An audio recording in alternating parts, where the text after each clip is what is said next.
Huwag kang umasta na parang prinsesa tala. Isang hamak na katulong ka lang na pinakasalan ng anak ko dahil sa awa. At ang batang iyan sa sinapupunan mo. Isang sumpalang iyan sa magandang kinabukasan ni Tristan. Ang boses ni Doña Tiago ay matalas pa sa kutsilyong gamit ni Tala sa paghihiwa ng mga sangkap para sa hapunan. Nanigas ang buong katawan ni Tala habang nakatayo sa harap ng lababo. Ang mainit na singaw mula sa nilulutong paboritong sinigang ni Tristan ay humahaplos sa kanyang mukha. Ngunit ang pakiramdam niya ay tila binuhusan siya ng yelo sa gitna ng matinding taglamig. Dahan-dahang ibinaba ni Tala ang sandok. Hindi niya ito binitawan ng mabilis upang hindi lumikha ng anumang ingay na lalong magpapagalit sa kanyang biyanan. Ang kanyang mga daliri ay nanginginig at ang bawat pintig ng kanyang puso ay tila isang mabigat na tambol na umaalingaw-ngaw sa kanyang buong pagkatao. Sa loob ng kanyang sinapupunan, naramdaman niya ang isang bahagyang sipa, isang munting paalala ng buhay na kanyang pinoprotektahan. Mama, bakit niyo po sinasabi ang mga bagay na iyan? Ang tanging naisagot ni Tala sa boses na halos pabulong. Hindi siya lumingon. Natatakot siyang makita ang mapang-aping titig ng matanda. Ang mga matang kailanman ay hindi tumingin sa kanya ng may pagmamahal mula nang pumasok siya sa bahay na ito. Narinig niya ang papalapit na mga hakbang ni Doña Tiago. Ang tunog ng mamahaling tsinelas nito sa makintab na sahig ay tila mga hakbang ng isang mandaragit na handang sumakmal. Naramdaman ni Tala ang presensya ng matanda sa kanyang likuran, mabigat at puno ng puot. Dahil iyon ang katotohanan, wika ni Doña Tiago, ang boses ay puno ng panunuya. Tingnan mo ang sarili mo. Amoy pawis, amoy kusina. Akala mo ba ay sapat na ang pagiging mabuting asawa para manatili sa tabi ng isang tanyag na surgeon? Tristan needs power, Tala. He needs Tiana. Ang pamilya ni Tiana ang mag-aangat sa kanya sa tuktok, hindi ang isang tulad mong walang pangalan at walang pinagmulang yaman. Inilapag ng matanda ang isang maliit na baso ng gatas sa tabi ni Tala. Ang puting likido ay tila inosente, ngunit sa ilalim ng liwanag ng kusina, tila may kakaibang kulay itong itinatago. Inumin mo iyan para sa bataan. Utos ni Doña Tiago. May kakaibang diin sa salitang bata na nagpatayo ng balahibo ni Tala. Gusto kong siguraduhin na maayos ang kalagayan nyo. Hindi nakakibo si Tala. Ang kanyang lalamunan ay tila tinikang tuyo-tuyong-tuyo na kahit ang sariling laway ay hindi niya malunok. Sa mga sandaling iyon, bumukas ang pinto ng mansyon. Ang pamilyar na tunog ng susi at ang mabibigat na hakbang ni Tristan ay pumuno sa katahimikan ng bahay. Sumilay ang isang munting pag-asa sa puso ni Tala. Si Tristan, ang kanyang asawa. Ang lalaking pinag-alayan niya ng lahat ng kanyang karera bilang jewelry designer, ng kanyang kalayaan at ng kanyang pagkatao. Tiyak na kapag nakita siya nito, kapag nalaman nito ang sakit na nararamdaman niya, ipagtatanggol siya nito. Pumasok si Tristan sa kusina. Pagod ang kanyang mukha, ang kanyang kurbata ay maluwag na, at ang kanyang mga mata ay tila walang buhay. Hindi niya man lang tiningnan si Tala. Dumiretso siya kay Doña Tiago at humalik sa pisngi nito. Tristan, salamat at dumating ka na, bipa. Bungad ng matanda, biglang nagbago ang tono ng boses nito mula sa pagiging malupit ay naging malambing at tila nag-aalalang ina. Kanina ko pa pinipilit si Tala na uminom ng kanyang bitamina, pero parang wala siyang gana. Nag-aalala ako para sa apo ko. Tumingin si Tala kay Tristan, ang kanyang mga mata ay nagsusumamo. Tristan, I'm not feeling well. Can we talk? May narinig ako kanina na, not now, Tala. Please, putol ni Tristan sa kanya. Ang lamig ng kanyang boses ay tila isang sampal na nagpamanhid sa pisngi ni Tala. I had a long day at the hospital. Maraming komplikasyon sa surgery ko kanina at kailangan ko ng katahimikan. Huwag mo nang dagdagan ang stress ko. Pero Tristan, tungkol ito sa bata. Tungkol sa sinabi ni Mama, pilit ni Tala ang boses ay nagsisimulang mabasag. Lumapit siya sa asawa at hinawakan ang braso nito, ngunit mabilis na binitawan ni Tristan ang kanyang pagkakahawak. Sabi ko mamaya na, di ba't galit na wika ni Tristan. Humarap siya kay Tala ng may inis sa mga mata. You're always so dramatic. Si Mama na nga ang nag-aasikaso sa iyo, si Mama na nga ang nag-aalaga, tapos magrereklamo ka pa. Be thankful. Tala, kung hindi dahil sa amin, nasaan ka ngayon? You're just a simple girl I rescued from the streets of her own dreams. Don't make me regret my decision. Ang ng mga salitang iyon, rescued regret, ay tila mga matatalim na karayom na isa-isang bumaon sa puso ni Tala. Ang lalaking nangako sa kanya ng kailanman ay siya ring lalaking bumasag sa kanyang huling pag-asa. Napatingin si Tala sa baso ng gatas na inilapag ni Doña Tiago. Nakita niya ang palihim ng ngiti sa labi ng kanyang biyanan, isang ngiti ng tagumpay. Nanlambat ang mga tuhod ni Tala. Ang mundo sa paligid niya ay tila nagsimulang maglaho, naging isang malabo at madilim na anino. Ang amoy ng sinigang na kanina lang ay masarap sa pangamoy ay naging nakakasuka. Uminom ka na, Tala, para matapos na ito. Muling utos ni Doña Tiago, ang boses ay tila isang bulong mula sa kadiliman. Kinuha ni Tala ang baso. Ang lamig ng salamin ay dumaloy sa kanyang palad patungo sa kanyang puso. Tumingin siya kay Tristan, umaasang lilingon ito, umaasang babawiin ito ang mga masakit na salita. Ngunit ang kanyang asawa ay nakatalikod na abala sa pagtingin sa kanyang cellphone, marahil ay ka-text si Tiana. Sa bawat lagok ng gatas naramdaman ni Tala ang pait na hindi galing sa likido, kundi mula sa katotohanang siya ay nag-iisa sa gitna ng mga taong itinuring niyang pamilya. Isang tahimik na luha ang pumatak mula sa kanyang mata. Kanyang mata bumagsak sa puting gatas na wala at nabaon. Ano ang mas masakit? Ang laso na dahan-dahang pumapasok sa iyong katawan o ang katotohanang ang taong mahal mo ang siyang nag-abot sa iyo ng baso? Tumalikod si Tala at dahan-dahang naglakad patungo sa kanilang silid. Ang bawat hakbang ay tila isang paglayo sa buhay na kanyang pinangarap. Ang kadiliman ng hallway ay tila yumayakap sa kanya at sa bawat paghinga isang katanungan ang bumabalot sa kanyang isipan. Hanggang kailan mo kayang tiisin ang hapdi bago ka tuluyang maging abo? Naiwan sa kusina ang mag-ina, ang kanilang mga bulong ay tila mga ahas na naglalaro sa hangin. At sa labas ang ulan ay nagsimulang pumatak malungkot at walang tigil, tila nakikiramay sa isang pusong nagsisimula ng mamatay. Pakilabhan mo ito, Tala. Siguraduhin mong kamay ang gagamitin mo dahil masisira ang mamahaling seda kapag inilagay sa makina. At nga pala, ayoko ng amoy ng detergent na ginagamit niyo, nakakasuka. Isang tumpok ng mga damit na kulay rosas at puti ang ibinato ni Tiana sa mukha ni Tala. Ang amoy ng mamahaling pabango na humahalo sa amoy ng pawis ni Tiana ay tila isang lason na sumasakal sa hanging nilalanghap ni Tala sa loob ng maliit na labahan. Nanatiling nakayuko si Tala, ang kanyang mga kamay, na dati ay bihasa sa paghawak ng mga mamahaling hiyas, ay puno na ngayon ng mga paltos at sugat mula sa matapang na sabon at walang tigil na pagtatrabaho. Isang linggo na ang nakalilipas mula nang lumipat si Tiana sa mansyon. Ang dahilan, sabi ni Doña Go, ay pansamantala lamang habang inaayos ang mga dokumento para sa bagong investment sa ospital ni Tristan. Ngunit alam ni Tala ang totoo. Si Tiana ay hindi pa nauhin. Siya ang reynang unti-unting umaagaw sa trono habang si Tala ay ginagawang isang alipin sa sarili niyang tahanan. Bakit hindi mo pa sinisimulan, bingi ka na ba? Muling singhal ni Tiana habang nakasandal sa pinto, ang kanyang mga kuko ay bagong gawa at kumikinang sa ilalim ng bumbilya. Tapusin ko lang po itong nilulutong tanghalian ni Tristan, Tiana. Sandali lang. Mahinahong sagot ni Tala, bagaman ang kanyang boses ay tila isang tuyong dahon na madaling mapuputi. Sa isang iglap lumapit si Tiana at pinatay ang kalan. Ang tunog ng pag-ikot ng metal ay tila isang hudyat ng digmaan. Tristan is not coming home for lunch. May lunch meeting kami sa isang 5-star hotel. So stop acting like a martyr wife and do what I told you. Now, naramdaman ni Tala ang pag-ikot ng kanyang paningin. Ang gamot na ipinapainom sa kanya ni Doña Tiago, gabi-gabi ay tila unti-unting nagnanakaw ng kanyang lakas. Ang kanyang sikmura ay kumukulo at ang bigat ng kanyang sinapupunan ay tila isang pasanin na hindi na niya kayang pasanin ng mag-isa. Ngunit wala siyang magawa. Sa bahay na ito, ang boses ni Tiana ay batas at ang katahimikan ni Tristan ay ang pirma ng kanyang sentensya. Lumipas ang mga oras. Ang sikat ng araw ay tumatama sa likod ni Tala habang nakaluhod siya sa harap ng malaking planggana.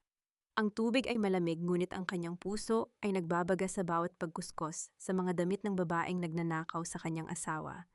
Sa bawat pagpiga niya sa tela, tila ang sariling buhay ang kanyang pinipiga unti-unti hanggang sa wala nang matira. Nang sumapit ang hapon, dumating si Tristan. Kasama niya si Doña Tiago at kapwa sila masaya habang nagtatawanan. Pagod na pagod si Tala, ang kanyang buhok ay gulo-gulo at ang kanyang duster ay basa ng tubig at sabon. Tristan, welcome home. Pilit ng ngiti ni Tala habang tumatayo mula sa pagkakayuko. Ngunit bago pa man makalapit si Tristan, isang matinis na tili ang bumasag sa katahimikan ng mansyon. Tala, bakit mo ginawa iyon? Nagulat ang lahat. Nakita nila si Tiana na nakahandusay sa paanan ng malaking hagdanan. Ang kanyang mukha ay puno ng pait at ang kanyang mga mata ay naguunahan sa pagpatak ng luha. Agad na tumakbo si Tristan patungo sa kanya. Ang mukha nito ay puno ng matinding pag-aalala na kailanman ay hindi niya ipinakita kay Tala. Tiana, anong nangyari? Are you okay? Tanong ni Tristan habang maingat na inaalalayan ang babae. Tristan, si Tala. Sinabihan ko lang naman siya na baka pwedeng pakibilisan ang paglalaba dahil may kailangan akong isuot bukas. Pero bigla niya akong itinulak. Hikbi ni Tiana, ang kanyang boses ay nanginginig sa takot na kunwari ay totoo. Sabi niya mamatay na raw ako dahil inaagaw ko ang atensyon mo. Lumingon si Tristan kay Tala. Ang kanyang mga mata na dati ay puno ng pagmamahal ay naging kasing talas ng kidlat. Tala, sumusobra ka na. Alam mong masela ng kalagayan ni Tiana dahil sa stress sa trabaho, tapos sasaktan mo pa siya. Hindi totoo yan, Tristan. Wala akong ginagawa. Malayo ako sa kanya, nasa kusina ako. Depensa ni Tala, ang kanyang puso ay tila sasabog sa tindi ng kaba at sakit. Huwag kang magsinungaling, sigaw ni Doña Tiago. Lumapit ito at dinuro si Tala. Nakita ko ang galit sa mga mata mo kanina. Painggit na inggit ka kay Tiana dahil siya ang nakakatulong sa asawa mo habang ikaw ay pabigat lang. Tristan, tignan mo ang ginagawa ng babaeng ito sa mga kaibigan natin. Tristan, maniwala ka sa akin. Please. Lumapit si Tala at hinawakan ang kamay ng asawa, ngunit marahas itong iwinaksi ni Tristan. Lumayo ka sa akin, Tala. Nakakatakot ka na. Hindi ko akalain na sa likod ng amo ng mukha mo ay may nakatagong halimaw. Malamig na wika ni Tristan. Binuhat niya si Tiana na parang isang prinsesa at nagsimulang maglakad paakyat sa hagdan. Naiwan si Tala sa gitna ng sala mag-isa habang ang bawat mata sa loob ng bahay ay nakatingin sa kanya ng may pagkamuhi. Ang kanyang kamay ay napahawak sa kanyang tiyan. Ang sakit na nararamdaman niya sa kanyang puso ay nagsimulang dumaloy pababa, isang kakaibang kirot na nagpabagsak sa kanyang mga tuhod. Naramdaman niya ang isang mainit na likido na dahan-dahang gumagapang sa kanyang binti. Tumingin siya sa ibaba at doon sa puting sahig ay nakita niya ang mantsa ng dugo, matingkad, malungkot at nagbabanta. Tristan, bulong niya, ngunit ang kanyang asawa ay nakapasok na sa silid ni Tiana at isinara ang pinto ng malakas. Hanggang kailan mo kayang isigaw ang katotohanan? Sa isang taong pinili ng maging bingi? At paano mo ililigtas ang isang buhay kung ikaw mismo ay unti-unti nang pinapatay ng mga taong dapat ay nagpoprotekta sa iyo? Nanatiling nakaluhod si Tala, ang kanyang mga mata ay nakapako sa dugong dahan-dahang kumakalat sa sahig. Tila isang mapait na paalala na sa bahay na ito, ang kanyang luha at dugo ay wala ring halaga. Huwag kang mag-inarte, Tala. Ang kaunting dugo na iyan ay hindi sapat para pagtakpan ang ginawa mo kay Tiana. Ang sakit na nararamdaman niya ngayon ay mas higit pa sa anumang drama na ipinapakita mo.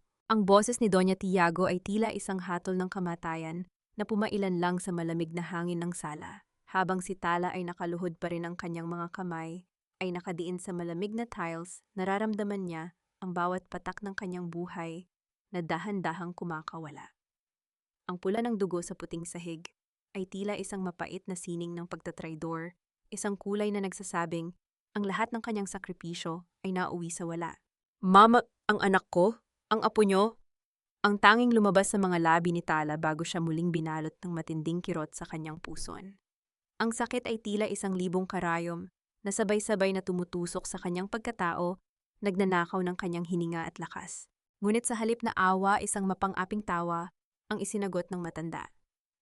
Apo, ang batang itang iyan na magdadala ng kamalasan sa anak ko, mas mabuti pang mawala na iyan ngayon kaysa maging hadlang sa kinabukasan ni Tristan. At para hindi ka na makapanakit pa, doon ka muna sa bodega, magmuni-muni ka sa mga kasalanan mo. Sa isang iglap, tinawag ni Doña Tiago ang dalawang lalaking tauhan ng bahay. Kinaladkad nila si Tala na tila isang basahang walang halaga, patungo sa madilim at maalikabok na bodega sa likod ng mansyon. Ang bawat pagtama ng katawan ni Tala sa sahig habang kinakaladkad siya ay nagdaragdag ng panibagong hapdi sa kanyang sugatang puso. Narinig ni Tala ang pag-ikot ng susi mula sa labas. Ang tunog ng pagkakandado ng pinto ay tila ang huling hininga ng kanyang kalayaan. Nanatili siyang nakahiga sa malamig na semento, pinalilibutan ng mga lumang kagamitan at amoy ng amag. Ang kadiliman ay tila isang kumot na nagnanakaw ng kanyang pag-asa. Tristan! Nasaan ka? Bulong niya sa hangin. Ang kanyang asawa, ang lalaking pinangakuan siyang poprotektahan sa hirap at ginhawa, ay kasalukuyang nasa itaas. Inaalagaan ang babaeng naging mitya ng kanyang paghihirap. Ang kawalang katarungan ay tila isang apoy na dahan-dahang tumutupok sa kanyang huling katiting na pagmamahal. Sa gitna ng kanyang pag-iisa, isang mahinang kaluskos ang narinig niya mula sa maliit na bintana sa itaas. Isang anino ang sumilip at dahan-dahang bumukas ang maliit na puwang. Tala, anak! Ito ang boses ni Lola Isang ang matandang tagapagsilbi na siyang tanging nagpakita sa kanya ng kabutihan mula nang pumasok siya sa pamilyang Tiago. Sa pamamagitan ng maliit na butas, iniabot ni Lola Isang ang isang piraso ng tuyong tinapay at isang maliit na bote ng tubig. Lola Isang, tulungan niyo po ako, ang bata. Umiiyak na pagsusumamo ni Tala. Patawarin mo ako, anak. Wala akong magawa. Mahigpit ang utos ng donya na huwag kang palalapitan. Bulong ni Lola Isang, ang boses ay puno ng pait at pagsisisi. Ngunit itago mo ito. Kainin mo para magkaroon ka ng lakas. Huwag kang susuko, Tala. May Diyos na nakakakita sa lahat. Ito ang golden moment sa gitna ng impyerno. Ang maliit na piraso ng tinapay ay tila naging pinakamasarap na pagkaing natikman ni Tala, hindi dahil sa lasa nito, kundi dahil sa pagmamahal na nakapaloob dito. Sa gitna ng kalupitan ng mga taong mayaman, ang isang mahirap na tulad ni Lola, Isang ang nagpaalala sa kanya na tao pa rin siya. Ngunit ang ginhawa ay panandalian lamang. Nang sumapit ang hating gabi, ang lagnat ni Tala ay nagsimulang tumaas. Ang epekto ng gamot na ipinainom sa kanya ni Doña Tiago, ang puting gatas na may halong lason, ay nagsimula ng manira ng tuluyan. Ang bawat paghinga niya ay tila isang pakikipaglaban sa kamatayan. Naramdaman niya ang huling sipa ng kanyang anak, isang mahina na pakahinang galaw na tila isang pamamaalam. Ang mga luha ni Tala ay hindi na mapigil sa pag-agos, bumabasa sa maduming semento habang yakap-yakap niya ang sarili sa gitna ng panginginig.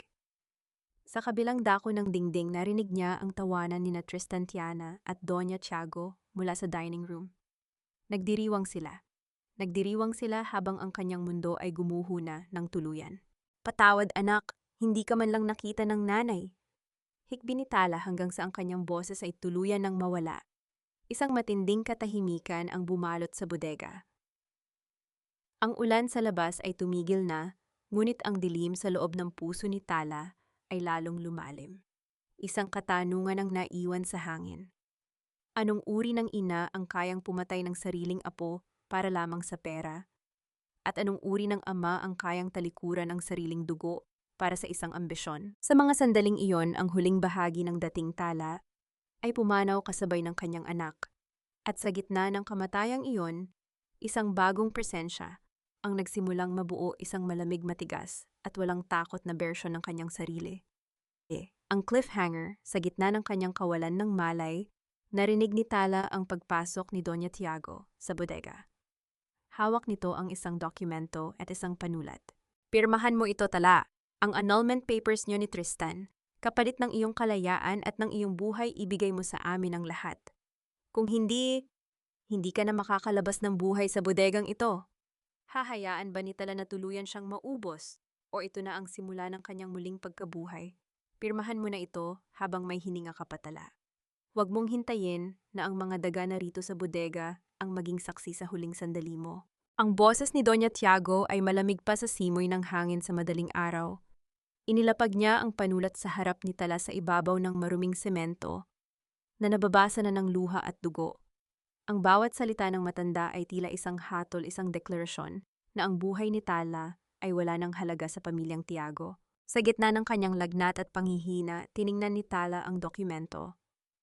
Ang mga salitang annulment of marriage ay tila nagliliyab sa kanyang paningin. Ito ang kabayaran ng kanyang kalayaan. Ito ang huling hiling ng mga taong nagnakaw sa kanyang anak at sa kanyang dangal. Nasaan si Tristan, ang tanging naisagot ni Tala ang boses, ay halos isang paos na bulong.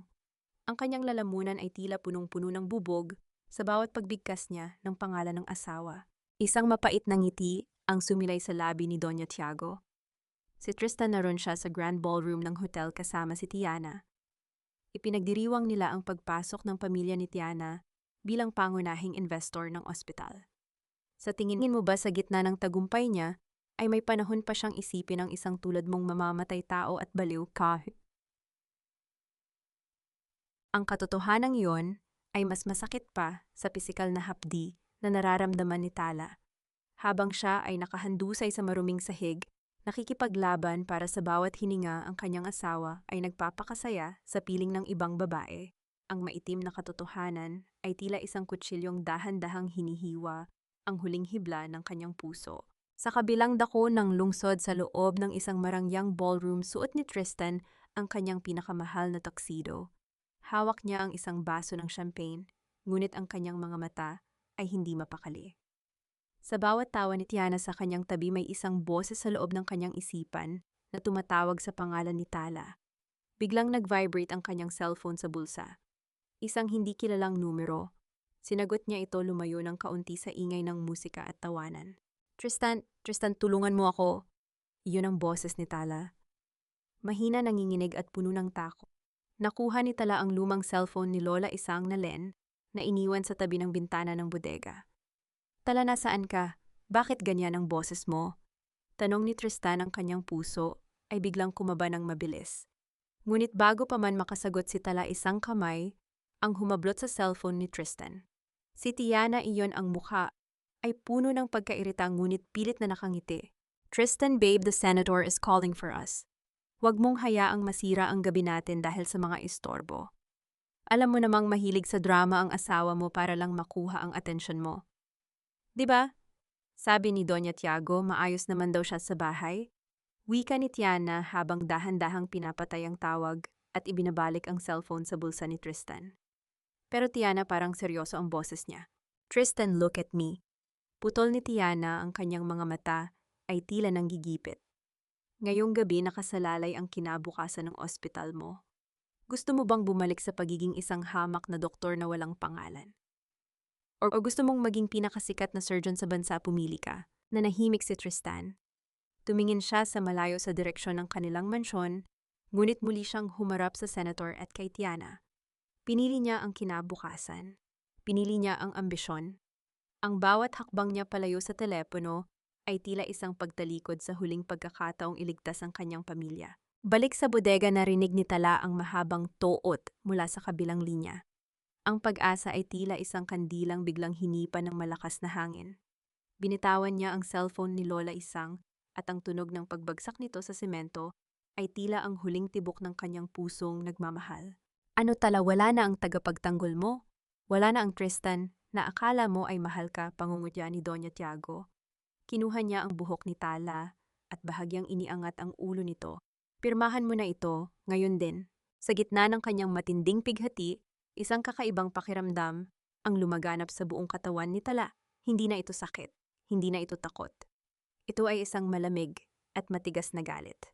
Ang kanyang mga mata na dati ay puno ng luha ay naging kasing linaw ng kristal sa ilalim ng ilaw ng bombilya. Pipirma ako, wikay ni Tala, ang boses ay hindi na nanginginig.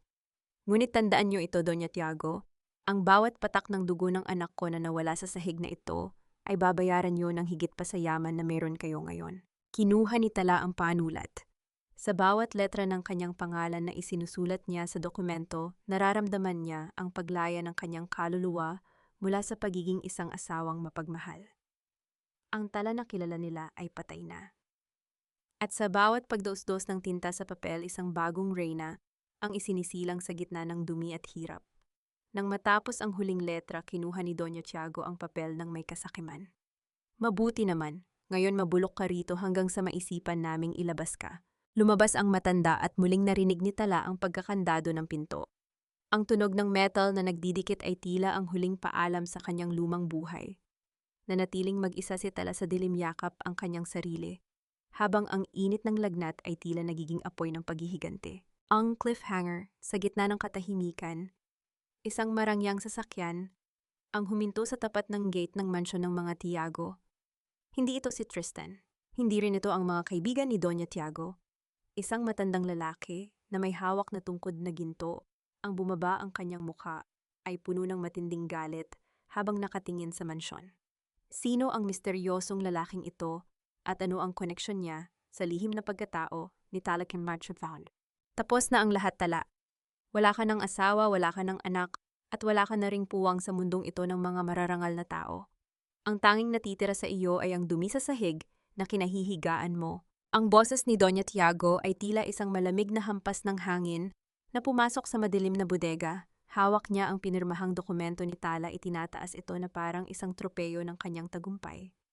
Sa likuran niya ang liwanag nagmula sa pasilyo ay lumilikha ng isang mahabang anino na tila isang dambuhalang sasakmal sa lupaypay na katawan ni Tala.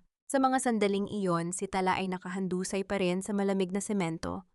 Ang kanyang duster na dati ay kulay puti ay puno na ng mantsa ng dugo at dumi, isang mabuhay na larawan ng isang pusong nilapastangan. Habang ang kanyang biyenan ay nagsasalita ng tungkol sa dangal at karangalan, ang mga kamay ni Tala ay dahan-dahang gumagapang sa kanyang bulsa. Doon naramdaman niya ang isang maliit at malambot na bagay, isang pares ng medyas ng sanggol na palihim niyang binilibuan na ang nakalilipas. Ang contrast ng malambot na tela sa kanyang magaspang at sugatang palad ay tila isang libong saksak sa kanyang kaluluwa. Ito ang tanging alaala ng isang pangarap na kailanman ay hindi na masisilayan ang liwanag. Hindi na naramdaman ni Tala ang lamig ng gabi. Ang nararamdaman niya ay ang unti-unting pagmamanhid ng kanyang buong pagkatao. Ang bawat salita ni Doña Tiago ay tila naririnig niya mula sa ilalim ng malalim na katubigan, malabo, malayo at wala ng saysay. Ang kanyang lalamunan ay tila punong-puno ng tuyong lupa, kaya kahit ang paghikbi ay hindi niya na magawa. Ang kanyang mga mata ay nananatiling nakapako sa isang maliit na butas sa dingding kung saan aninag ang isang bituin sa kalangitan. Bakit hindi ka sumasagot? Napipi ka na ba dahil sa sobrang pasasalamat na pinalalaya ka na namin? Muling panunuya ng matanda. Humakbang ito palapit at bahagyang sinipa ang paa ni Tala gamit ang dulo ng kanyang mamahaling sapatos. Huwag kang mag-alala, ipapatawag ko si Lola Isang para linisin ang kalat mo rito bukas. Ayoko namang mamamatay ka rito at magiwan ng masamang amoy sa mansyon ko. Isang golden moment ng hapes ang bumalot sa silid nang dahan-dahang itapat ni Tala ang maliit na medyas sa kanyang ilong. Wala itong amoy ng sanggol, amoy alikabok lamang ito at luma, ngunit sa kanyang imahinasyon naramdaman niya ang yakap ng isang anak na hindi niya nagawang protektahan. Doon sa gitna ng kadiliman at kawalang pag-asa, isang tahimik na panata ang nabuo sa kanyang isipan. Ang dating Tala na punong-puno ng pag-ibig at pagpapakumbaba ay dahan-dahang nalulusaw at ang natitira na lamang ay ang matigas na uling na handang maging diamante sa ilalim ng matinding pressure. Samantala sa labas ng gate, ang matandang lalaki na may tungkod na ginto ay hindi na makapaghintay.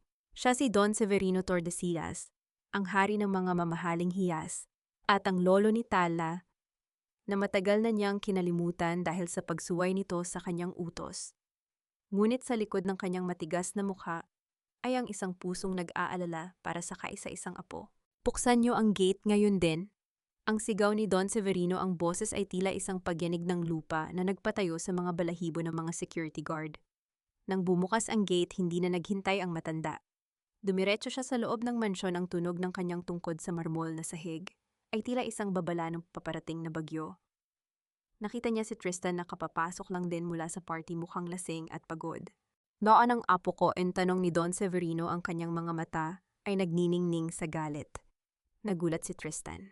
Hindi niya kilala ang matandang nasa harap niya, ngunit ang awtoridad na dala nito ay nagpatahimik sa kanya.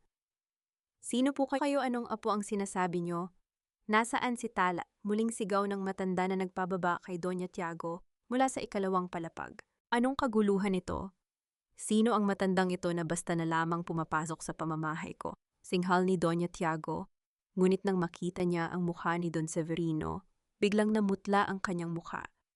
Nakita na niya ang mukhang ito sa mga balita sa negosyo, ang pinakamayamang tao sa industriya ng mga hiyas. Nasaan ang apo ko bago ko ipagiba ang bahay na ito sa harap niyo? Malamig na wika ni Don Severino.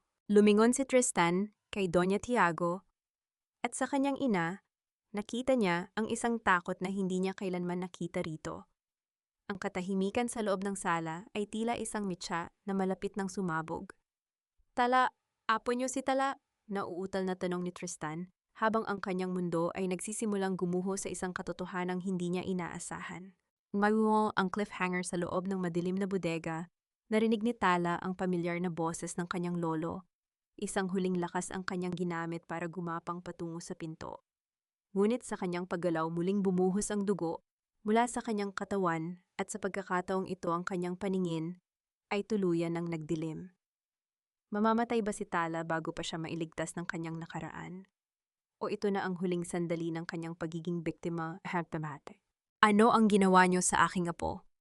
Mga hayop kayo. Pinatay niyo ang aking apo sa harap ng sarili ninyong pamamahay. Ang boses ni Don Severino ay hindi na lamang isang sigaw. Ito ay isang dagundong na nagpayanig sa bawat sulok ng mansyon ng mga Tiago. Sa kanyang harapan si Tristan ay nakatayo tulala at hindi makagalaw.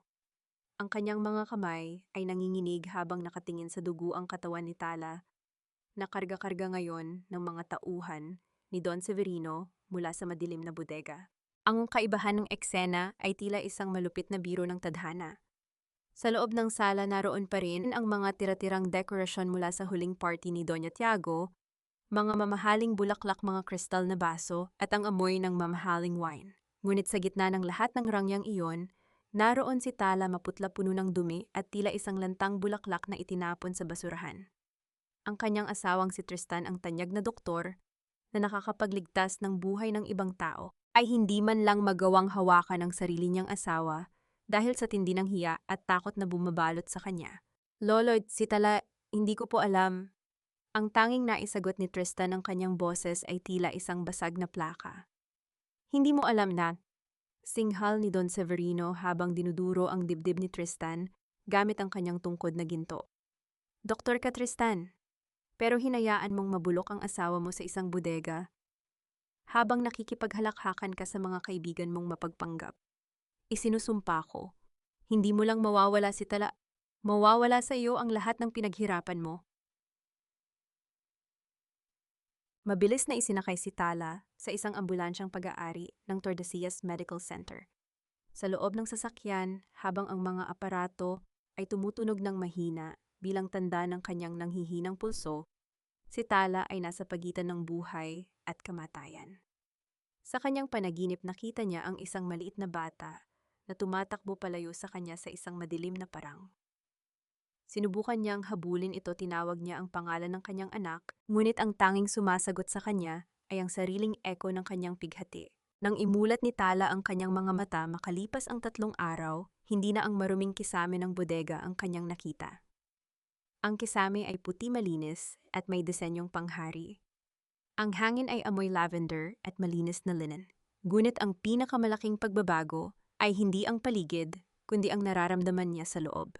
Ang ngaykwang maitim na kawalan sa kanyang puso ay napalitan ng isang malamig at matigas na desisyon. Wala nang luha na pumatak mula sa kanyang mga mata. Ang bawat emotion ay tila na freeze, naging isang matalim na piraso ng yelo na handang sumugat sa sino mang humawak dito. Pumasok si Don Severino sa silid, ang kanyang mukha ay lumambot nang makitang gising na ang kanyang apo. Tala, apo ko, salamat sa Diyos at gising ka na. Tumingin si Tala sa kanyang lolo. Lolo, sunduin niyo na ako. Tapos na ang pagpapanggap ko bilang isang asawang mapagmahal. Ang Tala na nakilala niyo noon ay pumanaw na kasabay ng aking anak. Ang boses ni Tala ay hindi na ang mahina, at nagsusumamong boses ng isang biktima. Ito ay boses ng isang babaeng nakatayo na sa tuktok ng kanyang sariling kapangyarihan. Anong gusto mong gawin ko? Tala, sabihin mo lang at ipapabagsak ko ang pamilya Tiago sa loob ng isang gabi. Wika ni Don Severino, ang kanyang mga mata ay nag-aapoy sa pagnanais na ipaghiganti ang apo. Ngunit umiling si Tala ng dahan-dahan. Huwag lolo, masyadong mabilis ang isang gabi. Gusto kong makita silang unti-unting nawawalan ng hininga. Gusto kong maramdaman nila ang bawat sakit na naramdaman ko, ang bawat gutom, ang bawat insulto, at ang bawat patak ng dugo na nawala sa akin. Isang golden moment ng kanyang muling pagkabuhay. Ang nangyari nang kunin niya ang isang salamin sa tabi ng kanyang kama. Tinitigan niya ang kanyang sariling refleksyon. Ang kanyang mga mata ay wala ng bahid ng pag-ibig para kay Tristan. Ang tanging naroon ay ang apoy ng isang reynang handang bawiin ang kanyang kaharian. Lolo, tawagan niyo ang aming abogado. Sabihin niyo sa kanya simulan na ang pag-take over sa lahat ng utang ng ospital ni Tristan. At ang mansion ni na Doña Tiago. Gusto ko sa akin nakapangalan ang titulo bago matapos ang buwang ito. Utos ni Tala ang kanyang mga daliri ay humahawak sa mamahaling seda ng kanyang kumot. Isang malaking kaibahan sa magaspang na semento ng bodega. Samantala sa labas ng pintuan ng private suite si Tristan ay nakatayo may dalang isang pumpon ng mga bulaklak.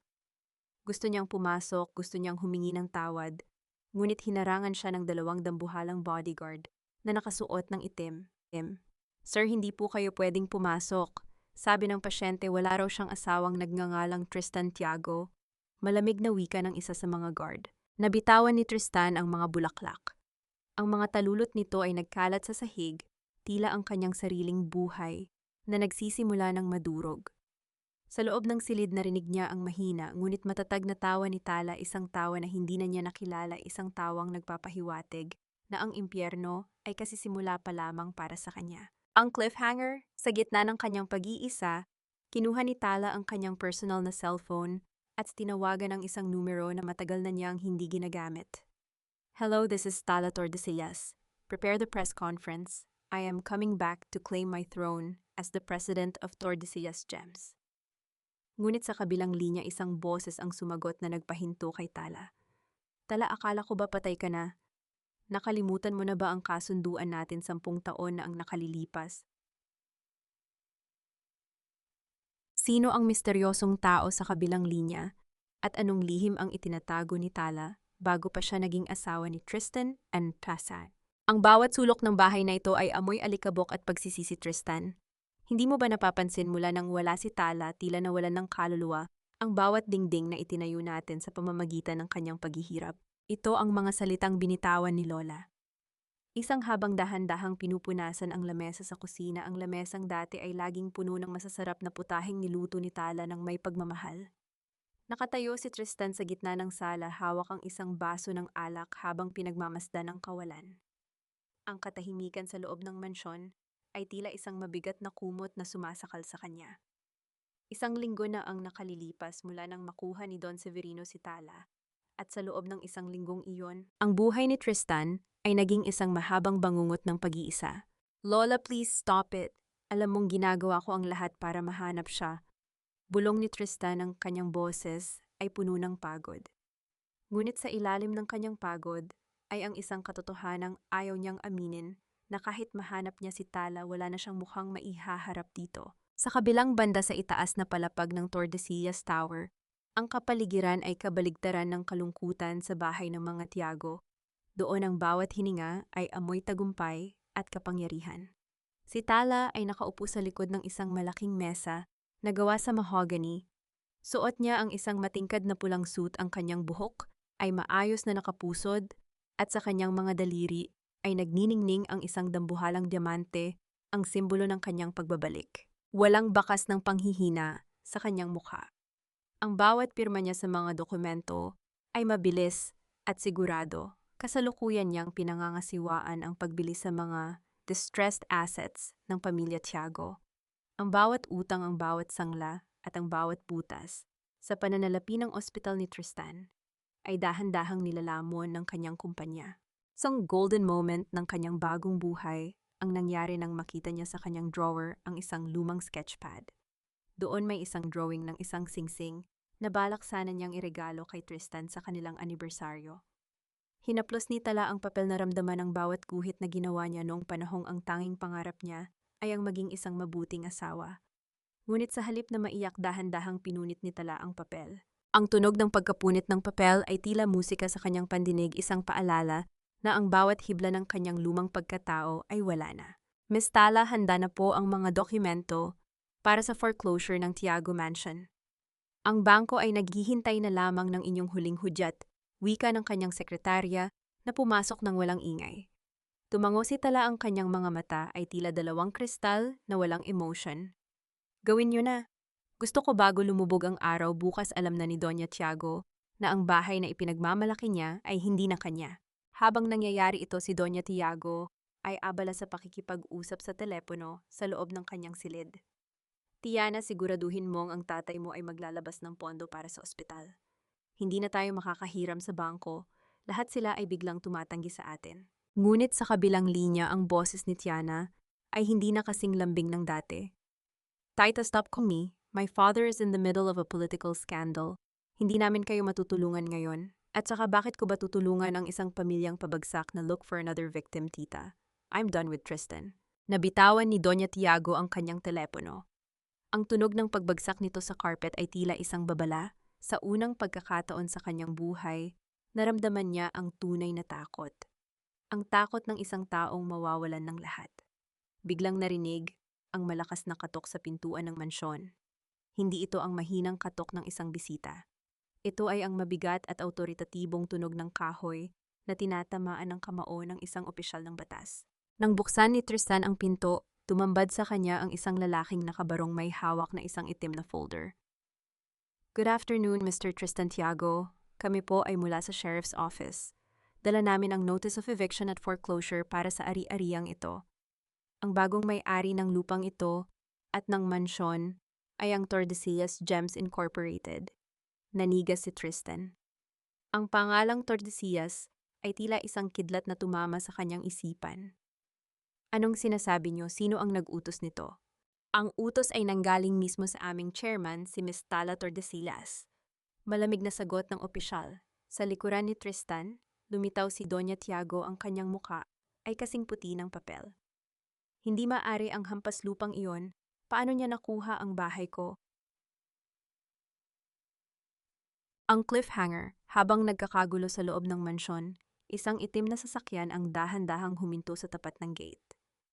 Bumukas ang bintana nito at sumilip ang mukha ni Tala. Tinitigan niya ang mansyong naging kulungan niya sa loob ng 3 taon. Ngunit bago pa man siya makaalis isang lalaki, ang lumitaw sa gilid ng kanyang sasakyan, ang misteryosong lalaki mula sa kanyang nakaraan na tumawag sa kanya noong nakaraang gabi. Tala, akala mo ba ay makakatakas ka na sa akin dahil lang mayaman ka na ulit? May utang ka pa sa akin. Utang na hindi mo kayang bayaran ng kahit anong diamante. Bulong ng lalaki habang nakadikit ang kanyang mukha sa salamin ng bintana. Sino ang lalaking ito at ano ang lihim na kasunduan nila ni Tala na maaring sumira sa kanyang inaasam na paghihiganti? Hindi kita kailangan, Tristan. You're just a doctor with a bankrupt hospital and a mother who's a liability. Akala mo ba ay papakasalan kita dahil sa pag-ibig? I needed your name for my father's campaign. But now that you're a nobody, you're just trash to me.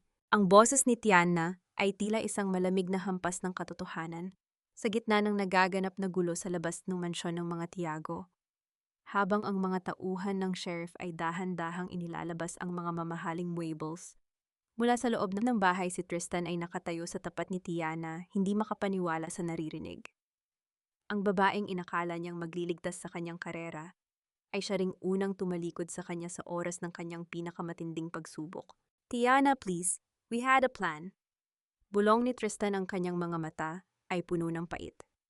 Iniwan ko si Tala para sa iyo. Sinira ko ang pamilya ko para sa suporta ng tatay mo.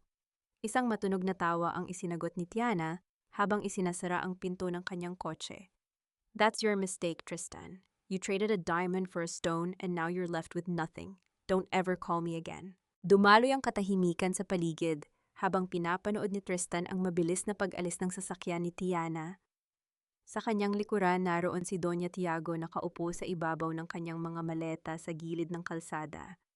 Humihikbi ng walang tigil habang tinitingnan ang kanilang dating tahanan.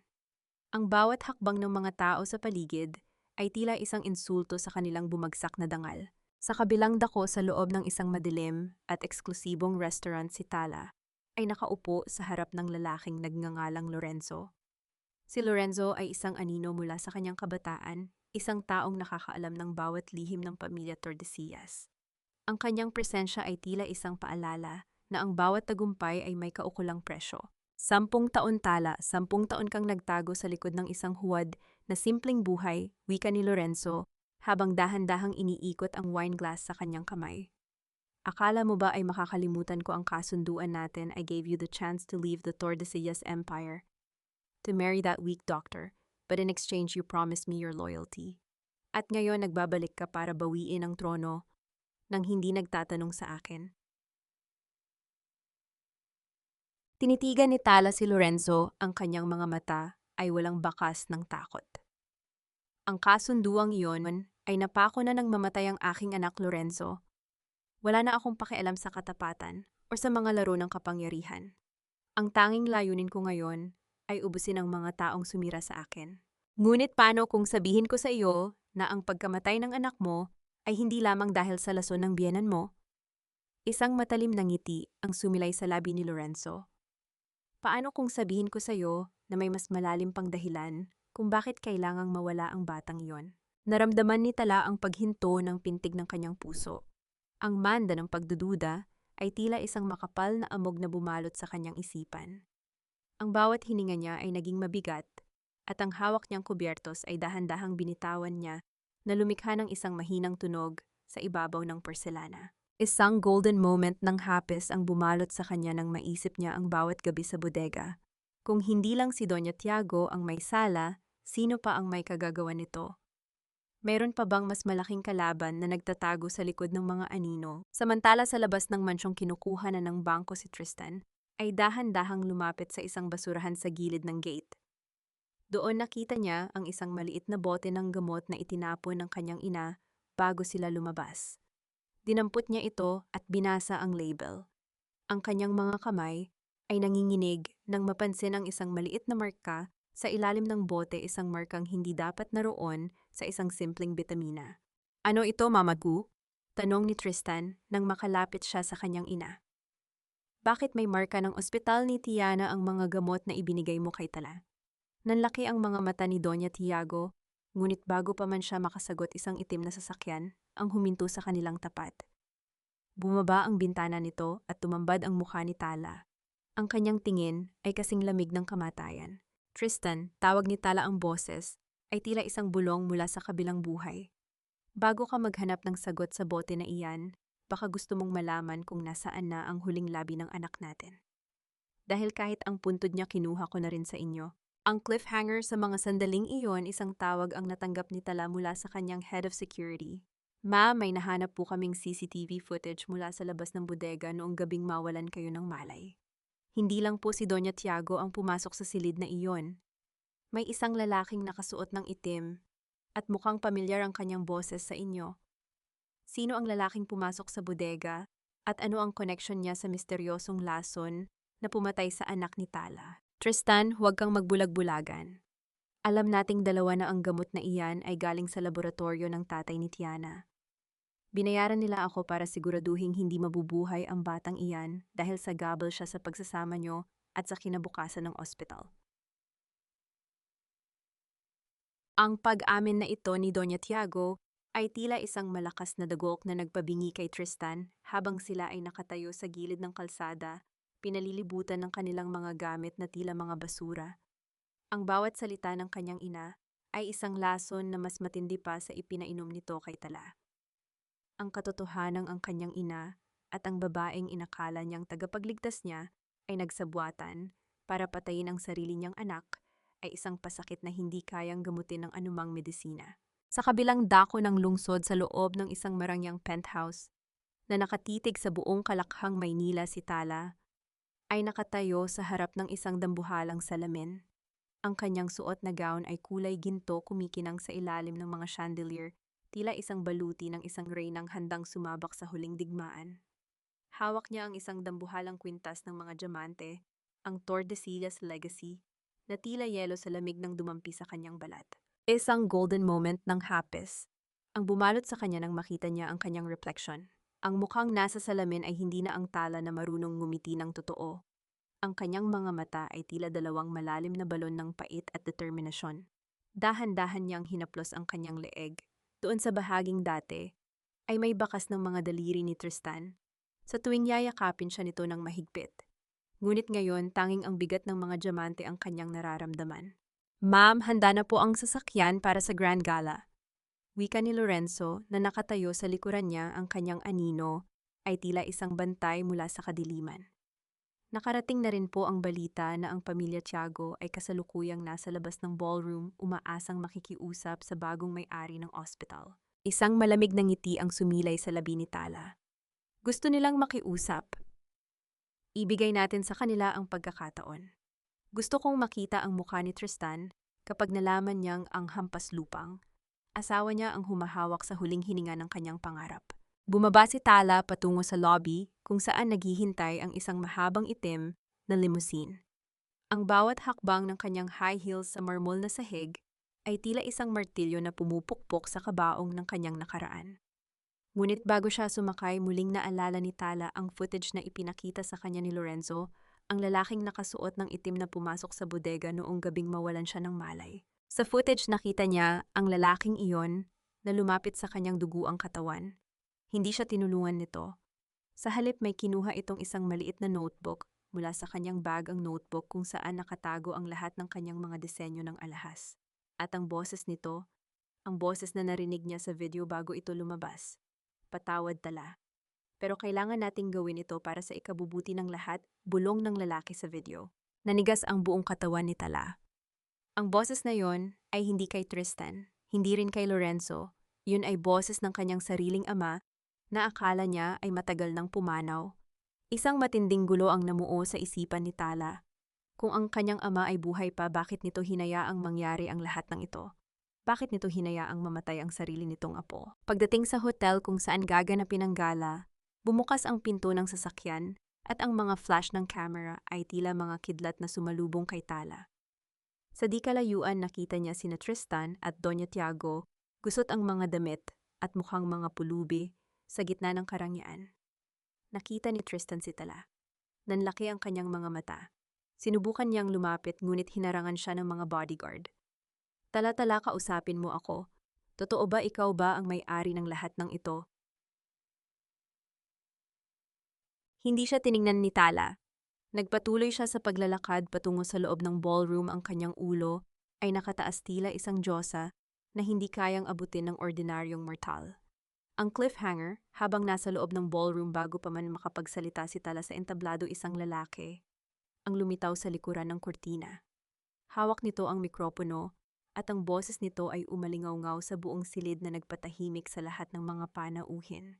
Ladies and gentlemen, hindi lamang ang pagbabalik ng isang Tordesillas ang ating ipinagdiriwang ngayong gabi. Ipinagdiriwang din natin ang pagbubunyag ng isang lihim na 10 taon na nating itinatago. Ang katotohanan, si Tala Tordesillas ay hindi ang tunay na tagapagmana. Sino ang lalaking ito at anong baging pasabog ang dala niya na maaring muling magpabagsak kay Tala sa rurok ng kanyang tagumpay at tata? Hindi siya ang tunay na Tordesillas. Siya ay isang anak sa labas na pinalit lamang para makuha ang yaman ng pamilyang ito. Ang sigaw na yon ni Anton, ang lalaking biglang lumitaw sa entablado, ay tila isang malakas na kulog na nagpatahimik sa buong ballroom. Ang mga mararangyang panauhin ay napatitig, ang mga baso ng wine ay muntik ng mabitawan at ang hangin ay tila naging kasing bigat ng tingga.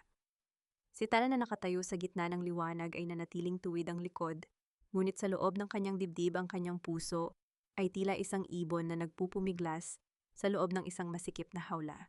Tiningnan ni Tala si Don Severino.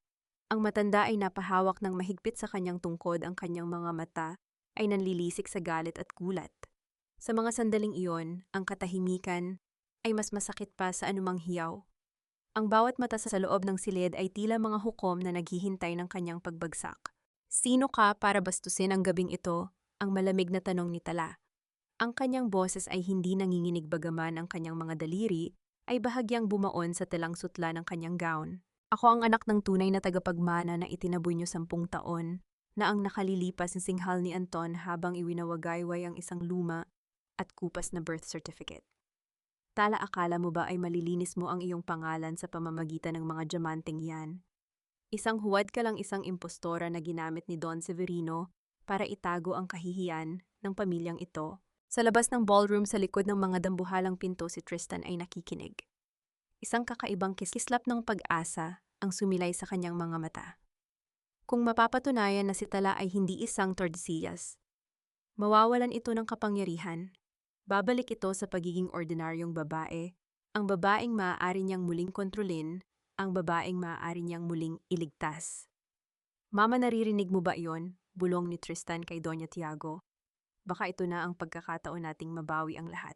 Ngunit sa loob ng ballroom, hindi natinag si Tala. Isang golden moment ng katatagan ang namuo ng dahan-dahan niyang tanggalin ang dambuhalang kwintas sa kanyang leeg at ipinatong ito sa mesa sa entablado. Ang tunog ng diamante na tumama sa kahoy ay tila isang pagbitaw sa lahat ng material na bagay na nagtatali sa kanya sa sakit ng nakaraan. Kung ang tingin nyo ay ang kwintas na ito o ang apelidong ito ang nagbibigay sa akin ng halaga, nagkakamali kayo. Wika ni Tala, ang kanyang boses ay umalingaw-ngaw ng malakas at malinaw. Ang halaga ko ay hindi nanggaling sa yaman ng mga Tordesillas. Nanggaling ito sa bawat patak ng dugo at luha na ibinuhos ko habang inaapi niyo ako. Anton, kung gusto mo ang kumpanyang ito, kunin mo. Ngunit ang dangal na binuo ko mula sa abo ng aking anak ay hinding-hindi mo mananakaw. Lumapit si Don Severino kay Tala at hinawakan ang kanyang kamay. Ang init ng palad ng matanda ay tila isang basbas. Tala ay aking apo, hindi dahil sa dugo, kundi dahil sa katapatan na ipinakita niya noong lahat kayo ay tumalikod sa akin. Siya ang tunay na tagapagmana ng aking puso.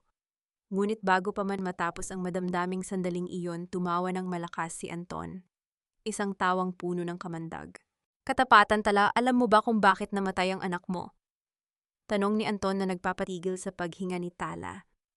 Hindi lang si Doña Tiago ang may sala. Ang iyong ama, ang ama na akala mo ay nagtatanggol sa iyo. Siya ang nag-utos na lagyan ng laso ng gatas mo. Ayaw niyang magkaroon ng tagapagmana ang isang anak sa labas na tulad mo. He wanted to wipe out your existence, Tala. Your own father killed your child. Ang bawat salita ni Anton ay tila isang matalim na palaso na tumama sa gitna ng puso ni Tala. Ang mundong binuo niya sa loob ng ilang buwan ay tila muling gumuho sa isang iglap. Ang katotohanang ang sarili niyang ama ang mitya ng kanyang pinakamasakit na pagdurusa ay isang pasakit na hindi niya kayang dalhin. Naramdaman ni Tala ang pag-ikot ng paligid. Ang mga ilaw ay naging malabo at ang tinig ng mga tao ay naging isang nakatutulig na ingay. Dahan-dahan siyang napahawak sa gilid ng mesa, ang kanyang mga mata ay nalalaki sa matinding pighati. Ang cliffhanger sa gitna ng kaguluhan, isang lalaki ang pumasok mula sa likurang bahagi ng ballroom. Nakasuot ito ng itim na suit, may takip ang kalahati ng mukha. Ngunit ang kanyang mga mata ay pamilyar na pamilyar kay Tala. May hawak itong isang maliit na recording device at dahan-dahang itinaas ito para marinig ng lahat. Hindi pa tapos ang kwento, Anton, wika ng misteryosong lalaki. Dahil ang ama ni Tala ay hindi pumatay ng sinuman. Ang taong nasa likod ng lason ay ang taong kasalukuyang nakatayo sa tabi ni Tristan sa labas ng pintong ito. Sino ang lalaking ito at sino ang tunay na mastermind sa likod ng lahat ng trahedya sa buhay ni Tala and Pactan? Gawin mo ang lahat, Tiago. Siguraduhin mong hindi sisibol ang binhi ng Tordesillas sa sinapupunan ng babaeng iyan. Kapag nawala ang batang iyan, mawawala ang huling alas ni Severino at ang ospital niyo ang magiging pinakamalaki sa bansa. Negaboses na galing sa recording device ay tila isang malamig na kamay na sumasakal sa bawat taong nasa loob ng ballroom. Ngunit para kay Tala, ang boses na iyon ay tila isang matalim na balaraw na paulit-ulit na itinusok sa kanyang dibdib. Kilalang kilala niya ang boses na iyon, malamig, mapagmataas at puno ng kawalang puso. Iyon ang boses ng senator, ang ama ni Tiana. Kasunod nito ay ang boses ni Doña Tiago sa recording. Huwag kayong mag-alala, Senator. Ang gatas na ininom niya gabi-gabi ay tila isang matamis na bitamina, ngunit unti-unti nitong pinapatay ang anumang buhay sa loob niya. Tristan will never know. He's too busy chasing the dreams we built for him. Ang ninik, ang katahimikan sa loob ng silid ay tila isang mabigat na ulap na malapit ng sumabog. Ang mararangyang panauhin ay napahawak sa kanilang mga dibdib. Ang iba ay napaiyak sa tindi ng kawalang katarungan. Dahan-dahang bumukas ang dambuhalang pinto ng ballroom at doon sa gitna ng liwanag ay nakatayo sina Tristan, Doña Tiago at Tiana. Ang kanilang mga mukha ay kasing puti ng pader, ang kanilang mga mata ay nanlalaki sa matinding takot at kahihiyan. Naramdaman ni Tala ang paghinto ng kanyang mundo. Ang bawat salitang narinig niya ay tila isang replay ng bawat gabing naghirap siya sa bodega ng bawat patak ng dugo na nawala sa kanya habang ang kanyang asawa ay nagpapakasaya sa piling ng mga taong pumatay sa kanilang anak. Isang internal crumbling ang naganap sa loob ni Tala. Ang kanyang mga binti ay nanginginig at ang kanyang paningin ay nagsisimulang lumabo dahil sa matinding puot na humahalo sa kanyang pighati. Hindi siya makasigaw. Ang kanyang tinig ay tila nabaon sa ilalim ng napakaraming dumi at dusa. Dahan-dahan niyang tiningnan si Tristan, ang lalaking minahal niya nang higit pa sa sarili niya. Tristan! Ang tanging naisagot ni Tala ang boses ay halos isang paos na bulong na dinala ng hangin. Tala! Hindi ko alam. Pilitin mo akong paniwalaan na wala akong kinalaman dito. Ang nauutal na wika ni Tristan habang sinusubukang lumapit sa entablado. Ngunit ang bawat hakbang niya ay tila isang insulto sa alaala ng kanilang anak. Wala kang alam! Isang matunog na sampal ang nagpalingon sa ulo ni Tristan. Hindi si Tala ang sumampal sa kanya, kundi si Don Severino. Ang matanda ay nanginginig sa galit, ang kanyang tungkod ay itinuro sa mukha ni Tristan. Wala kang alam dahil pinili mong maging bulag, pinili mong yakapin ang pera at kapangyarihan, habang ang asawa mo ay unti-unting pinapatay ng sarili mong ina. Sa tabi ni Tristan si Tiana ay pilit na tumatalikod. Sinusubukang tumakas sa kahihiyan, ngunit hinarangan siya ng mga pulis na pumasok mula sa likuran. Si Doña Tiago naman ay napaluhod sa sahig, humihikbi ng walang tigil, habang ang kanyang mga kamay ay nakatakip sa kanyang mukha. Ang lahat ng karangyaan na ipinagmalaki niya ay naglaho ng parang bula sa harap ng katotohanan. Isang golden moment ng katarungan ang namuo nang dahan-dahang lumapit si Tala sa kanyang biyenan. Hindi siya sumigaw, hindi siya nanakit. Dahan-dahan niyang iniyuko ang kanyang ulo hanggang sa magkapantay ang kanilang mga mata. Mamatson! Bulong ni Tala, ang boses ay malamig pa sa yelo. Ang gatas na ibinigay niyo sa akin, ang pait na iniwan niyo sa puso ko, ibinabalik ko na sa inyo ngayon. Hindi niyo lang pinatay ang anak ko. Pinatay niyo rin ang huling rason kung bakit dapat sana kayong patawarin. Tumingin si Tala sa misteryosong lalaki sa entablado, ang lalaking nagdala ng ebidensya. Ikinumpas nito ang kanyang kamay at tinanggal ang takip sa mukha. Nanlaki ang mga mata ni Tala. Iyon ang matapat na sekretarya ng kanyang ama, si Gabriel, na akala niya ay kasama rin sa trahedyang nangyari 10 taon na ang nakalilipas. Miss Tala, ang iyong ama ay hindi kailanman nagtaksil sa inyo. Wika ni Gabriel, ang boses ay puno ng katapatan. Siya ang nag-utos sa akin na bantayan kayo sa malayo dahil alam niyang ang pamilya ni Tiana ay may balak na masama sa inyo. Ngunit nahuli kami ng senator. Kinuha nila ang recording na ito at ginamit ito para takutin si Don Severino. Ngunit ngayon malaya na ang katotohanan. Ang bawat piraso ng puzzle ay dahan-dahang nabuo sa isipan ni Tala. Ang kanyang buong buhay ay naging isang laro ng kapangyarihan ng ibang tao at siya ang naging tanging sakripisyo. Ang cliffhanger. Habang pinapangunahan ng mga pulis ang pag-aresto kina Tiana at Doña Tiago, isang doktor na naka-uniforme mula sa ospital ni Tristan ang biglang tumakbo patungo sa gitna ng ballroom. Hawak nito ang isang folder na may tatak na highly confidential. Tigil, may kailangan kayong malaman tungkol sa autopsy ng bata. Sigaw ng doktor, ang kanyang mukha ay puno ng kaba. Si Tala, ang gamot na iniinom niya, hindi lang ito basta lason.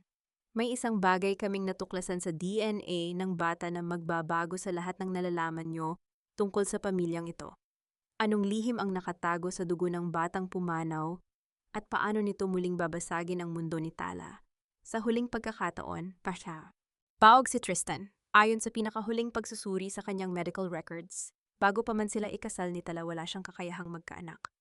Ngunit ang batang nawala, ang batang kinuha niyo sa sinapupunan ni Tala, ay kumpirmadong anak ni Tristan. Isang medical na himala na nangyayari lamang sa isa sa 1,000,000 pagkakataon. Ang boses ng doktor ay tila isang hatol mula sa langit na nagpatahimik sa buong ballroom. Ang bawat salita ay tumama sa dibdib ni Tristan na tila isang dambuhalang maso. Nanigas siya sa kanyang kinatatayuan, ang kanyang mga mata ay nanlalaki, habang nakatingin sa puting folder na hawak ng doktor.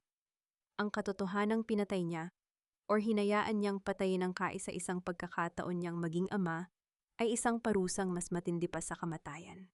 Lumingon si Tristan kay Doña Tiago, ang kanyang mukha ay puno ng matinding pighati at galit.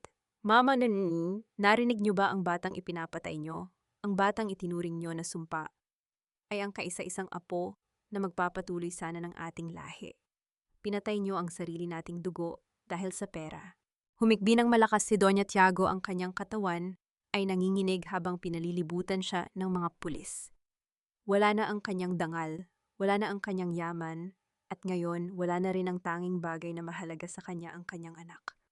Ang puot sa mga mata ni Tristan ay sapat na para malaman niyang habang buhay na siyang mag-iisa sa likod ng rehas. Sa gitna ng lahat ng ito, si Tala ay nananatiling nakatayo sa entablado. Ang kanyang mga mata ay nakapikit, tila dinaramdam ang bawat hibla ng hangin na dumadaloy sa kanyang paligid. Ang maitim na kawalan sa kanyang puso ay dahan-dahang napapalitan ng isang malamig na kapayapaan. Ang lahat ng katanungan ay may sagot na.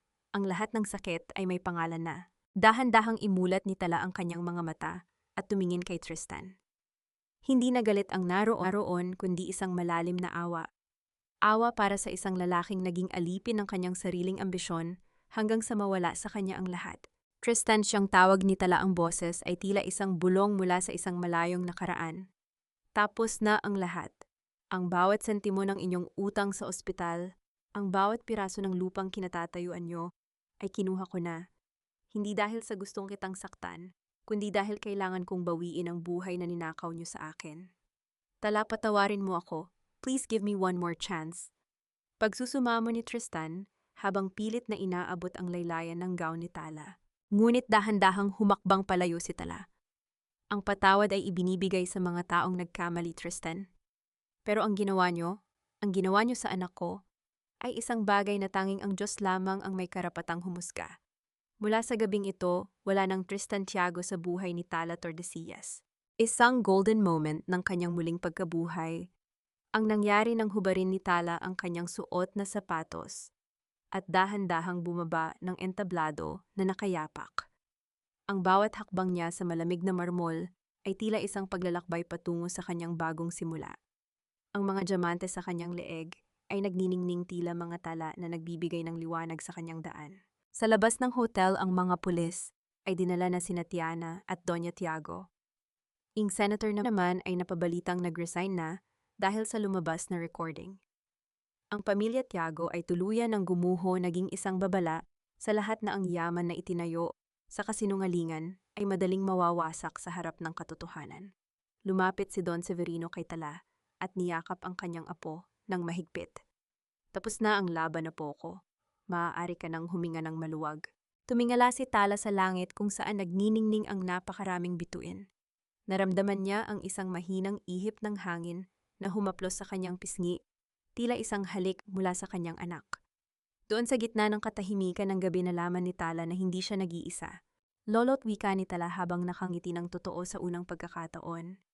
Gusto kong bumalik sa paggawa ng alahas, ngunit sa pagkakataong ito, gagawa ako ng isang disenyo na hindi para sa pera, kundi para sa mga ina na tulad ko na natutong bumangon mula sa pinakamalalim na hukay ng pighati.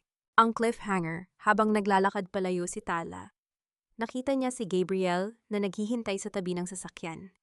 Inabot nito sa kanya ang isang maliit na susi na may nakasabit na pangalan ng isang lugar sa probinsya.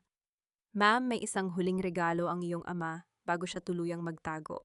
Isang lugar kung saan maaari niyong simulan ang inyong paghilom. Ano ang naghihintay kay Tala sa misteryosong lugar na iyon?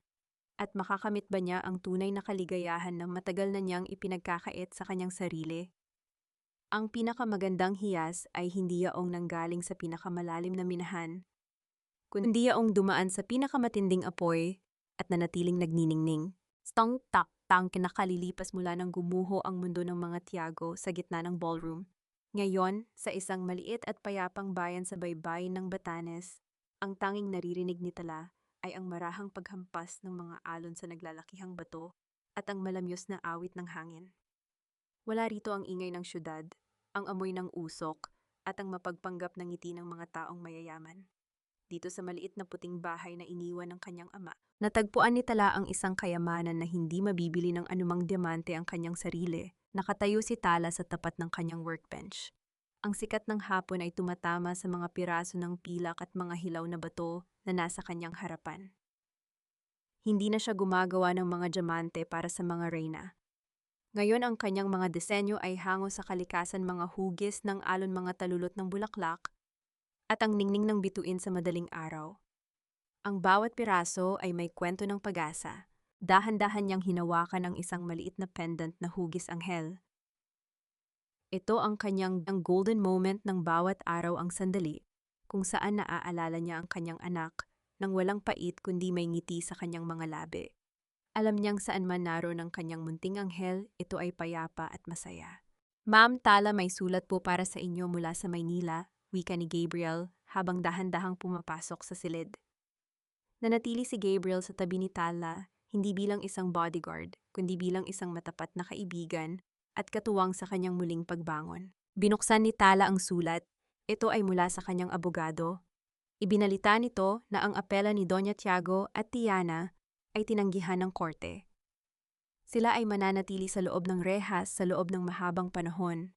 Si Tristan naman ay balitang nagtatrabaho na bilang isang volunteer doctor sa isang malayong baryo, malayo sa karangyaan at teknolohiya ng malalaking ospital. Sinasabing bawat buwan ay bumibisita ito sa isang maliit na puntod sa sementeryo, bitbit ang mga puting rosas na laging nalalanta sa tabi ng marmol. Galit ka pa ba sa kanila, Tala? Tanong ni Gabriel nang mapansin ang katahimikan ng babae. Tumingin si Tala sa malayo, doon sa kung saan nagtatagpo ang langit at dagat. Ang galit, Gabriel, ay isang mabigat na pasanin. Matagal ko na itong ibinaba sa dalampasigan. Hindi dahil sa karapat-dapat silang patawarin, kundi dahil karapat-dapat ang puso ko sa kapayapaan. Patawad na ang ibinigay ko sa sarili ko dahil hinayaan kong masaktan ako ng ganoon katagal. Ito ang tunay na tagumpay ni Tala. Hindi ang pagbawi sa yaman ng mga Tordesillas, kundi ang pagbawi sa kanyang kaluluwa mula sa kadiliman. Ang bawat sugat sa kanyang puso ay naging mga pilat na nagsisilbing medalya ng kanyang katatagan. Inayos ni Tala ang kanyang buhok at dahan-dahang lumabas ng bahay. Ang sikat ng araw ay tila isang mainit na yakap sa kanyang balat. Sa malayo nakita niya ang kanyang lolo na si Don Severino na naglalakad sa tabing dagat, mukhang mas bata at mas malusog kaysa noong nakaraang taon. Lolo, hintayin niyo ako. Tawag ni Tala, ang kanyang boses ay puno ng sigla at tunay na ligaya. Sa bawat hakbang niya sa maputing buhangin, nararamdaman ni Tala ang kagaanan ng kanyang pagkatao. Ang bawat paghinga niya ay tila isang panalangin ng pasasalamat. Ang paghilom ay hindi isang mabilis na proseso, kundi isang mahabang paglalakbay na kailangang tahakin ng may tapang at pananampalataya. Habang lumulubog ang araw at nagkukulay kahel ang kalangitan, isang kaisipan ang nanatili sa isipan ni Tala. Ang buhay ay parang isang alahas. Kailangan itong dumaan sa paghubog, pagpapakinis, at minsan ay sa matinding sakit, para lamang lumabas ang tunay nitong ganda. At siya, si Tala Tordesillas, ay isang hiyas na kailanman ay hindi na muling magdidilim. Ang kwento ng kanyang pighati ay tapos na. Ngayon ang kwento ng kanyang kaligayahan ang nagsisimula pa lamang. Sa bawat paglubog ng araw sa dalampasigan ng Batanes, baon ni Tala ang isang pusong malaya at ang pangako ng isang bagong umagang puno ng pag-asa. Dito nagtatapos ang paglalakbay ng isang hiyas na dumaan sa apoy, ngunit dito rin nagsisimula ang isang buhay na wala ng bahid ng pait at pighati. Mga mahal naming tagapakinig, mula sa kailaliman ng aking puso, nais kong magpasalamat sa inyong walang sawang pagsuporta at pakikinig hanggang sa huling yugto ng kwentong ito. Habang isinusulat ko ang bawat kabanata, lalo na ang mga sandali ng matinding paghihirap ni Tala sa loob ng bodega at ang hapdi ng pagkawala ng kanyang anak, tila ba naramdaman ko rin ang bawat kirot at bawat patak ng kanyang luha. Hindi naging madali ang paghabi sa damdamin ng isang inang nawalan, ng isang asawang pinagtaksilan at ng isang babaeng pilit na ibinabangon ng kanyang dangal mula sa abo ng kawalang katarungan. Ang kwentong ito ay hango sa mga totoong karanasan ng katatagan at sakripisyo na madalas nating makita sa ating paligid. Ito ay isang paalala na sa likod ng bawat madilim na gabi, laging may bituing nagniningning na naghihintay na masilayan. Ang pagpapatawad ay hindi kailanman tanda ng kahinaan. Ito ang pinakamataas na anyo ng katapangan, ang sining ng pagpapalaya sa sarili mula sa gapos ng nakaraan. Tulad ng isang maliit na butil ng binhi sa ilalim ng lupa, kailangan nating dumanas ng dilim at bigat bago tayo tuluyang sumibol at mamulaklak sa ilalim ng sikat ng araw. Ngunit bago tayo tuluyang magpaalam sa mundong ito, ni Natala at Tristan, nais kong iwanan sa inyo ang isang katanungan na naway magsilbing reflection sa inyong mga puso. Kung ikaw ang nasa kalagayan ni Tala, kaya mo rin bang patawarin ang taong nagnakaw ng iyong pangarap at pumatay sa iyong tiwala? O ang katahimikan at paglayo ba ang tanging paraan para makamit mo ang tunay na paghilom? Sana ay nag-iwan ang kwentong ito ng isang munting liwanag at inspirasyon sa inyong mga buhay. Huwag po nating kalimutang ibahagi ang inyong mga saloobin at mag-iwan ng komento sa ibaba. I-like at ibahagi ang video na ito sa inyong mga kaibigan at mahal sa buhay upang mas marami pa tayong maabot na pusong nangangailangan ng pag-asa. Ang inyong bawat suporta ay nagsisilbing lakas para sa amin na patuloy na lumikha ng mga kwentong tumatagos sa kaluluwa. Hanggang sa muli nating pagkikita sa susunod na yugto ng buhay, drama at pag-ibig. Maraming salamat po at naway manatiling nagniningning ang inyong mga sariling tala sa gitna ng anumang baon ng buhay.